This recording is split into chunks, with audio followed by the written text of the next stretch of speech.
लेकिन कोई भी कथा सुनने से पहले ना प्यारे 5 चीजों का ध्यान होना चाहिए। 5 चीजों की विशेषताएं बताइए कथा के लिए। क्या क्या है महाराज? पहला तो प्यारे, कथा के लिए स्थान कैसा हो, स्थान की चयन करें पहले। कैसा हो? कथा के लिए स्थान जो है बड़ा पवित्र, समुचित व्यवस्थाएं होनी चाहिए श्रोताओं की बैठने की।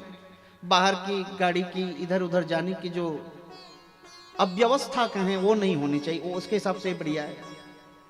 चकाचक है, रोड उधर छूट गई, कभी कभी गली में कथा हो जाए दिक्कत हो जाती है, हमें बार बार लोग इधर से उधर जा रहे हैं। सबसे पहला नियम है कथा के लिए स्थान। और दूसरी बात कही गई है भागवत का गान, इसे गाया कैसे जाए। मैं तो कहता हूं इसे ऐसे सरल शब्दों में गा दिया जाए कि अनपढ़ को भी कथा समझ में आ जाए। अब मैं यहां 3 घंटे से बकबक बकबक करने लग जाऊं, आपको ही पल्ले ही नहीं पड़ रही, क्या फायदा। मैं अभी जितना भी आधा घंटा को सुनाया समझ में आ रही है ना आप लोगों को? भैया बराबर समझ में आ रही है? हाँ देखो तब तो ठीक है।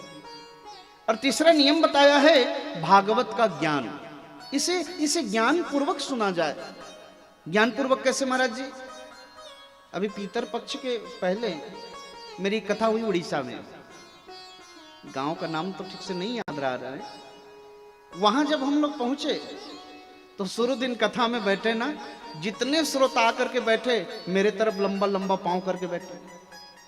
हमने कहा भैया ये? उन्होंने कहा महाराज हम लोग तो ऐसे ही बैठते हैं 7 दिन तक, तो आप चरण दर्शन ही करिए। हमने कहा गजब कर दिया।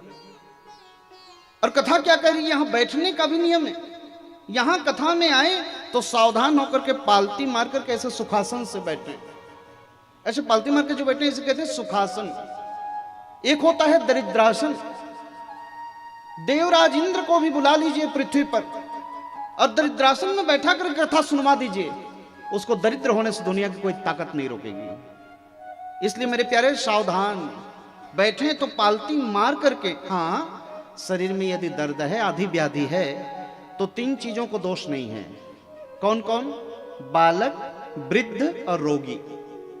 अब बेचारा किसी का घुटना का ऑपरेशन है, कहूं पालती मारकर बैठो तो बैठेगा वो। अब किसी बच्चे को भैया सावधान होकर बैठो तो बैठेंगे। इनको कोई दोष नहीं है, लेकिन शरीर में आधी व्याधि नहीं है ना मेरी मां, तो सावधान होकर के सुखासन से बैठे, इसलिए ज्ञान पूर्वक कहा गया है। और तीसरी चीज बताई गई है, चौथी चीज बताई गई है भागवत का ध्यान। इसे ध्यान पूर्वक सुना जाए। किसी ने कहा कैसे ध्यान होना चाहिए?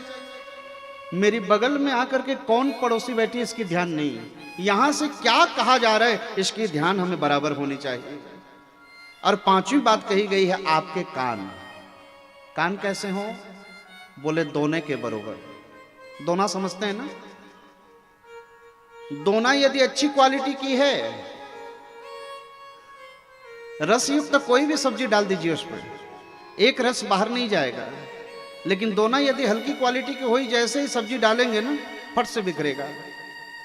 अच्छी क्वालिटी की दोना बना लीजिए कान को। 7 दिन तक जो आवाज यहां से आपके कान में जा रही है वो बाहर नहीं, भीतर जानी चाहिए। भीतर जाएगी तब तो असर करेगी। ये 5 चीजों का बिल्कुल ध्यान होना चाहिए। आहा, सूर्य जी कहते देखिए ये 5 चीजों का नियम अवश्य होना चाहिए, तब कथा होगी।